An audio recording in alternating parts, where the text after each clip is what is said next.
আসসালামু আলাইকুম প্রিয় শিক্ষার্থীবৃন্দ, কেমন আছো তোমরা? আজকের পাঠে আমি আলোচনা করব তোমাদের ইংরেজি বইয়ের ইউনিট 4 মাই হোম ডিস্ট্রিক্ট এই ইউনিটের পেজ নাম্বার 20, 21 অ্যান্ড 22। তো চলো সবাই আলোচনা শুরু করি। প্রিয় শিক্ষার্থীবৃন্দ, এখন আমি আলোচনা করব তোমাদের ইংরেজি বইয়ের পেজ নাম্বার 20। তোমরা দেখতে পাচ্ছ এখানে 2.2, এখান থেকে আলোচনা শুরু করব। এখানে কি বলা হচ্ছে দেখো, discuss the following statements in pairs. Discuss মানে আলোচনা করা, ফলোইং মানে নিচের, স্টেটমেন্ট মানে বিবৃতি বা বর্ণনা, ইন পেয়ার্স মানে জোড়ায় জোড়ায়। তাহলে কি হলো, জোড়ায় জোড়ায় নিচের বিবৃতিগুলো আলোচনা করো। Write true slash false, true অথবা ফলস লিখো ইন দ্য ব্ল্যাঙ্ক, ফাঁকা অংশে বা শূন্য স্থানে লিখো। তোমরা এখানে দেখতে পাচ্ছ এখানে ফাঁকা অংশ রয়েছে। এখানে তোমাদের এই স্টেটমেন্ট গুলো পড়ে যদি ট্রু হয় তাহলে ট্রু লিখতে হবে এবং ফলস হলে ফলস লিখতে হবে। তো চলো আমরা এই নাম্বারে দেখি কি আছে। Kishoreganj is in the north eastern part of Bangladesh. এখানে বলা হচ্ছে যে কিশোরগঞ্জ বাংলাদেশের উত্তর পূর্বাঞ্চলে অবস্থিত। তাহলে এখানে কি হবে, এটি হবে ট্রু। এর পরেরটা দেখি, B number. Narsunda river flows through the district town. Narsunda নদীটি বয়ে গিয়েছে জেলা শহরের মধ্য দিয়ে, সুতরাং এটি হবে ট্রু। এরপরে সি নাম্বারে দেখি, দেখো কি বলা হচ্ছে, ময়মনসিংহ গীতিকা একটি বইয়ের নাম, তোমরা জানো। ইজ নট এ পার্ট, অংশ নয়, অব বাংলা লিটারেচার, বাংলা সাহিত্যের অংশ নয়। কি, ময়মনসিংহ গীতিকা। তো বন্ধুরা, আমরা গত ক্লাসে জেনেছি কি, যে ময়মনসিংহ গীতিকা বাংলা সাহিত্যেরই একটি অংশ, সুতরাং এই স্টেটমেন্টটি ভুল। এখানে কি হবে তাহলে, ফলস। এর পরেরটা দেখি, দেখো বলা হচ্ছে যে Sukumar Ray is a popular, জনপ্রিয় চিলড্রেন্স বুক রাইটার, শিশুদের বই লেখক। তো এই স্টেটমেন্টটি সত্য, তো এটিও ট্রু। এরপরে দেখি নাম্বারে কি বলা হচ্ছে, Sholakia is the only tourist attraction of Kishoreganj. কিশোরগঞ্জের একমাত্র দর্শনীয় স্থান হচ্ছে শোলাকিয়া। তো এই কথাটি সঠিক নয়, তোমরা জানো শোলাকিয়াতে অনেকগুলো টুরিস্ট অ্যাট্রাকশন রয়েছে, তাহলে এটি ফলস। এরপরে আমরা চলে যাব পরের অংশে। এখানে দেখি কি বলা হচ্ছে, আনসার দ্য ফলোইং কোশ্চেন্স, অর্থাৎ নিচের প্রশ্নগুলোর উত্তর দাও। এই নাম্বারে দেখি, what is Sholakia famous for. Sholakia কি জন্য বিখ্যাত? তো আমরা দেখি শোলাকিয়া কি জন্য বিখ্যাত। Sholakia is famous for the largest Eidgah of Bangladesh. Sholakia কি জন্য বিখ্যাত? বাংলাদেশের সবচেয়ে বড় ঈদগাহ, এই জন্য এটি বিখ্যাত। বি নাম্বারে দেখি, where is the fort of Isha Khan located. কোথায় ঈশা খান দুর্গটি অবস্থিত?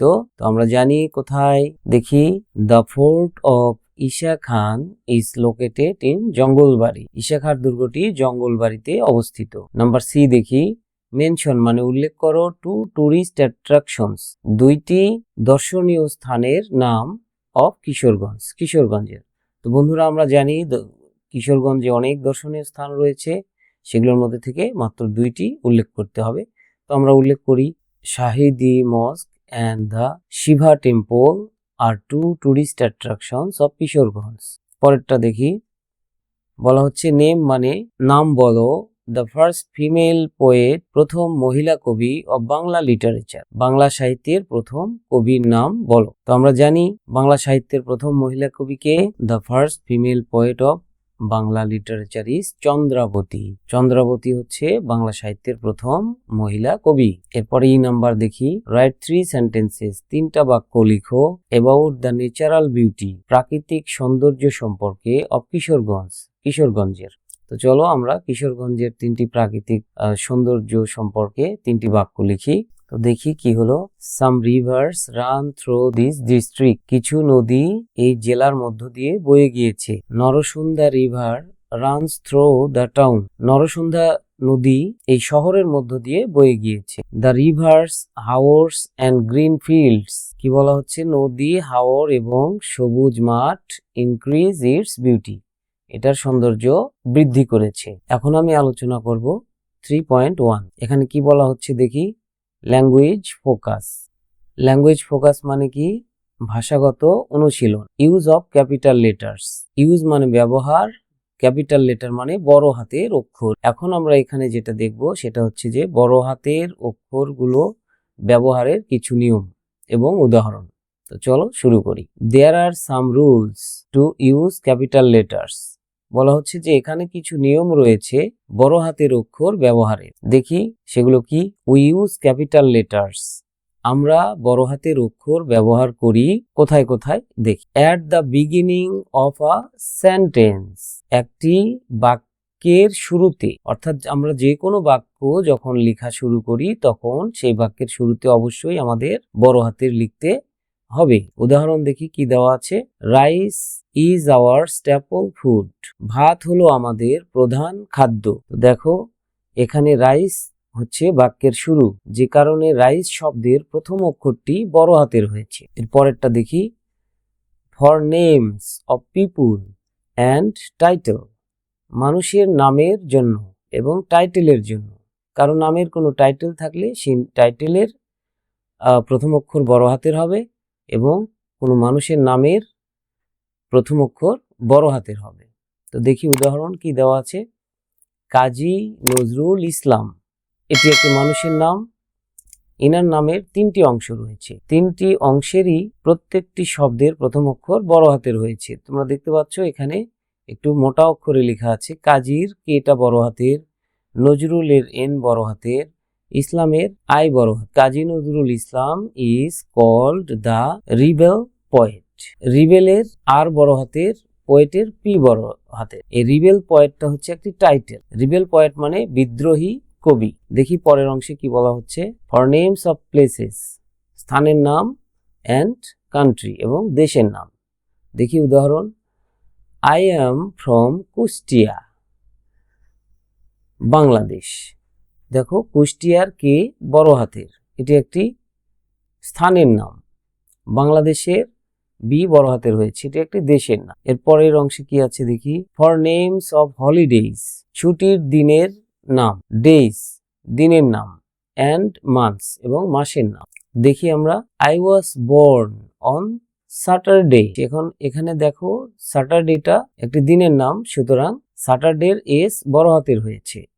এরপরে দেখো 12 জুলাই 2014। এখানে জুলাই একটি মাসের নাম, সুতরাং যে বড় হাতের হয়েছে। এরপরটা দেখি। For the pronoun I. I যখন প্রোনাউন হিসেবে ব্যবহৃত হয় তখন আইটি অবশ্যই সবসময় বড় হাতের হবে। দেখি উদাহরণ। Last night I had my dinner at 10 o'clock। এখানে দেখো আইটি বড় হাতের হয়েছে, কারণ আই দ্বারা আমি বোঝানো হচ্ছে, অর্থাৎ কোনো ব্যক্তিকে বোঝানো হচ্ছে। প্রিয় শিক্ষার্থীবৃন্দ, এখন আমি আলোচনা করব 3.1.1। এখানে কি বলা হচ্ছে দেখি। Use capital letters where necessary. মানে বড় হাতের অক্ষর ব্যবহার করো যেখানে প্রয়োজন। তোমাদের সুবিধার্থে এবং ভিডিওর লেন্থ কমানোর জন্য আমি পূর্বে থেকেই এগুলো লিখে রেখেছি। তো দেখি আমরা এই নাম্বারে কি আছে। Bangladesh is my motherland. দেখো বাংলাদেশের বিটি ছোট হাতের লেখা আছে, যদিও এটি একটি দেশের নাম, তাহলে এটি ভুল করা আছে, তাহলে বাংলাদেশের বিটা বড় হাতের হবে। বাংলাদেশ ইজ মাই মাদারল্যান্ড, এটি হবে সঠিক। পরেরটা দেখি, B number. Have you ever been to Rangamati. তোমরা ভালো করে খেয়াল করে দেখো, বাক্যটি শুরু হয়েছে হ্যাভ দিয়ে, কিন্তু এখানে এইচ অক্ষরটি ছোট হাতের লেখা রয়েছে। আমরা কি শিখেছি যে কোনো সেন্টেন্সের প্রথম অক্ষর বড় হাতের হবে, তাহলে এটি বড় হাতের হবে। রাঙ্গামাটিটি একটি স্থানের নাম, সুতরাং এর আরটি বড় হাতের হবে, যেমনটি আমি এই পাশে লিখে রেখেছি। Have you ever been to Rangamati. C নাম্বারে দেখি। Our class starts on Sunday. দেখো এই বাক্যেরও শুরুটা ছোট হাতের দিয়ে করা হয়েছে, এখানে ভুল রয়েছে, আমরা সেগুলো ঠিক করব। এবং এখানে সানডে একটি দিনের নাম, অথচ এটিকে ছোট হাতের লেখা রয়েছে। আমরা এগুলোকে ঠিক করে যদি লিখি তাহলে এরকম হবে। Our class starts on Sunday. চলো পরেরটা দেখি, D number. Zainul Abedin was an great artist. আমরা দেখো এখানে জয়নুল আবেদিন হচ্ছে একজন ব্যক্তির নাম, যেনার নামের প্রত্যেকটি অক্ষরই ছোট হাতের দেয়া রয়েছে, তো এগুলোকে বড় হাতের দিতে হবে। আমরা যদি এটিকে সঠিকভাবে লিখি তাহলে এরকম হবে। জয়নুল আবেদিন ওয়াজ আ গ্রেট আর্টিস্ট। এরপরে দেখি number, we enjoy our winter in December and January.